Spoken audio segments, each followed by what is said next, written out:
Vita bado ni nzito kabisa kati ya Mwijaku pamoja na Haji Manara, ambapo wadau tofauti wameweza kutoa maoni yake kwa kudai kwamba aliye karibu na Mwijaku ampo kwenye simu, maana muda wote amekuwa akijirekodi clip, yani video fupi akiwa anamsema vibaya Haji Manara baada ya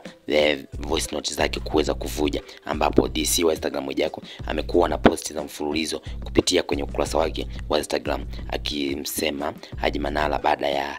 voice note zake kuvuja, kidaiwa kuwasema baadhi ya watu wa mjibu Mwijaku, ambaye naye aliweza kuwa kanalipa kisasi baada ya tuma yake ya nyuma. Basi amekuwa akitoa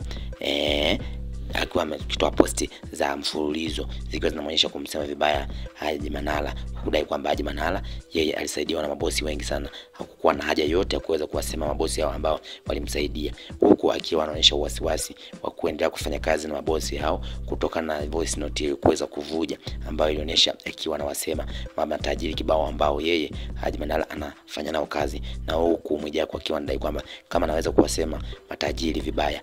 anaweza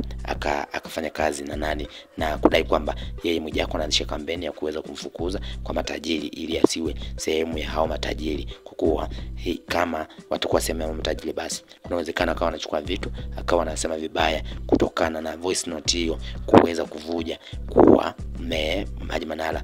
alikuwa anawasema vibaya mabosi, huku akiwadai kwamba baadhi ya mabosi wamekuwa wakionga pesa nyingi, lakini wakidai kwamba yeye alinunuliwa sofa ambazo zinauzwa milioni 20 aliuziwa kwa shilingi milioni 7, huku Mwijaku akidai kwamba hiyo ni sawa tu na bure. Ikumbuke kwamba voice note za